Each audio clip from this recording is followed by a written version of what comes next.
juga sering kita lakukan devosi kepada Bunda Maria melalui rosario.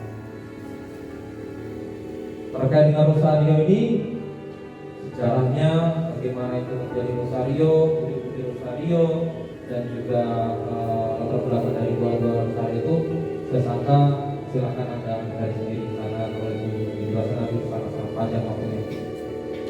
Bahwa dua rosario adalah doa yang sangat dianjurkan oleh gereja karena merangkum misteri hidup Yesus. Seperti yang saya katakan juga dalam khotbah yang lalu, bahwa ketika kita berdoa rosario itu kita tidak hanya berdoa bersama dengan Bunda Maria saja, kita tujukan kepada pribadi Bunda Maria, tetapi dalam rosario kita juga merenungkan peristiwa-peristiwa hidup Yesus dari mulai inkarnasi juga sampai pada kebangkitan, bahkan juga sampai pada peristiwa Pentekosta dan sebagainya. Bahwa di situ lengkap terkait dengan peristiwa iman dan juga misteri dari hidup Yesus sendiri, misteri iman gereja. Paus ke-6 mengungkapkan bahwa dua rosario merupakan doa yang berdasarkan Injil. Sedangkan Paus Pius ke-12 mengatakan bahwa doa rosario adalah ringkasan tentang kehidupan Yesus dan Maria dan seluruh Injil. Jadi sangat-sangat merangkum dari semua Injil dan pribadi dari Maria serta Yesus sendiri yang terungkap dalam Injil itu. Dari uraian itu maka dapat dikatakan bahwa dengan berdoa rosario berarti kita mengikut sertakan diri kita ke dalam seluruh misteri hidup Yesus dan Maria. Berusaha melihat dan mengalami karya nyata Allah, berusaha mempersatukan diri pada hidup kita dengan Yesus, Maria, menghormati Bunda Maria sebagai Bunda Yesus, penghormatan kepada Bunda Maria akan mendampingi kita dalam permenungan tentang peristiwa kelahiran, penderitaan, wafat dan kemuliaan Kristus sendiri, dan kita dapat memahami dengan baik tentang iman kita. Jadi sangat-sangat banyak hal yang bisa kita peroleh dari doa Salam Maria atau doa rosario. Maka sangat-sangatlah lucu kalau ada umat yang bertanya, Romo boleh nggak doa rosario itu hanya berapa kali, hanya 20 kali ataupun hanya sekian kali jadi dipotong karena ada sesuatu tertentu dan tidak perlu mendoakan peristiwa-peristiwa dan lain sebagainya. Maka doa rosario itu seperti dikatakan bahwa itu adalah penghayatan kita akan bagian dari permenungan kita terhadap hidup Yesus dan Bunda Maria. Maka doa rosario sebenarnya juga harus lengkap dan sesuai dengan tujuan dari rosario. Gereja Katolik meyakini bahwa doa rosario adalah renungan sekaligus permohonan. Kalau dalam doa rosario kita memohon dengan segenap hati bersama Maria, bukan kepada Maria, tapi bersama Maria, maka ia akan berdoa untuk kita di hadapan Bapa yang akan memenuhi dia dengan rahmat dan di hadapan Putra yang lahir dari hati. Perantara Bunda Maria. Bunda Maria telah mendapatkan kemuliaan di surga, namun karena keinginannya untuk selalu dapat menolong anak-anaknya, karena Yesus sendiri mengatakan, "Inilah ibumu dan inilah anak-anaknya," kepada Bunda Maria, dia adalah ibu kita juga. Dan keinginan Bunda Maria itu selalu menolong anak-anaknya yang kita semua, maka ia tidak akan pernah berhenti untuk berdoa bagi kita dan akan selalu mengarahkan kita kepada Yesus.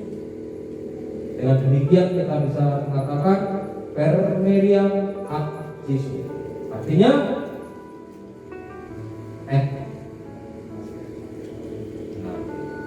per Maria ad Jesu. Melalui Bunda Maria kita sampai kepada Yesus. Melalui Bunda Maria kita sampai kepada Yesus. Itulah hal dasar terkait dengan devosi kepada Bunda Maria. Oke, Bapak Ibu dan saudara-saudari, kiranya itu hal-hal penting dan juga hal yang utama yang perlu kita pahami dan ketahui terkait dengan Bunda Maria, peranannya, dan juga mengapa kita perlu berdevosi kepada Bunda Maria, dan juga ada tambahan-tambahan tadi mengapa kita memerlukan patung ataupun kita berdoa dengan menggunakan patung ataupun gambar-gambar rohani dan sebagainya. Itu terkait dengan Bunda Maria. Nah, sebelum kita tutup, kiranya kalau seandainya ada yang mau sharing tentang pengalaman pribadi terkait dengan devosi, apakah ada juga yang punya pengalaman pribadi orang Bunda Maria yang sungguh meneguhkan dalam hidup Anda, karena keteguhan devosi Anda, atau ketika terkabulnya doa devosi yang Anda lakukan, doa devosi 3 kali salam Maria dan sebagainya. Apakah mau ada kesaksian iman terkait dengan ini? Kalau ada silakan. Dulu saya pernah mendengar ada seorang roh, ya, tapi itu hanya karena mungkin keyakinan orang yang menyampaikan itu saja.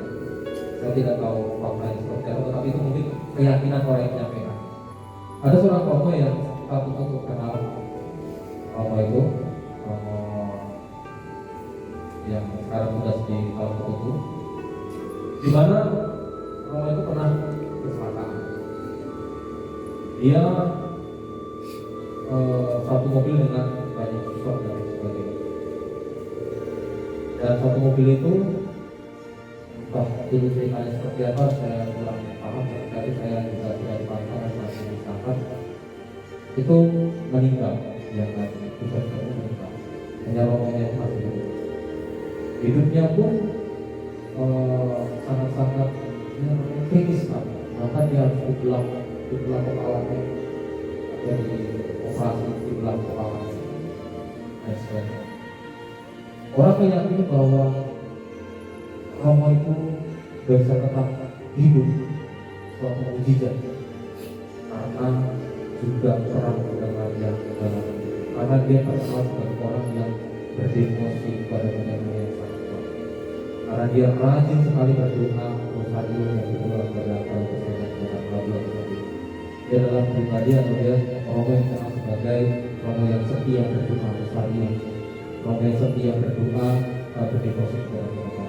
Maka ada keyakinan dari tempat tertentu atau dari orang-orang bahwa dia mendapat pertolongan dari Bunda Maria, dia mendapat suatu mukjizat yang sungguh sangat luar biasa, karena dia masih bisa hidup dalam keadaan seperti itu, kepalanya sudah dibelah dan lain sebagainya, yang lain sudah meninggal tapi dia masih tetap hidup.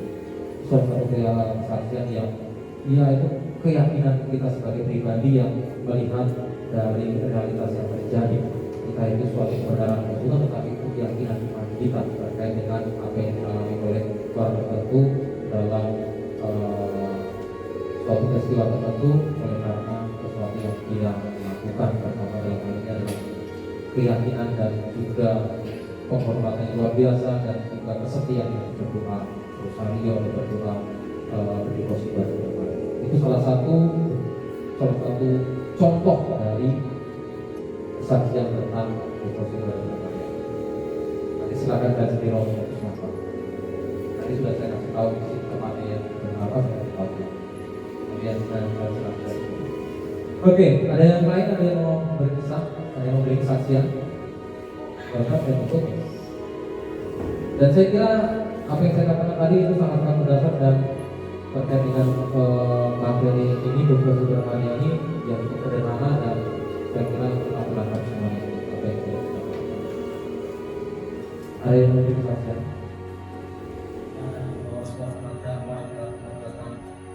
Dan keluarga kami sebagai keluarga Kristian juga senantiasa menghayati dan menghidupi keluarga kudus yang terus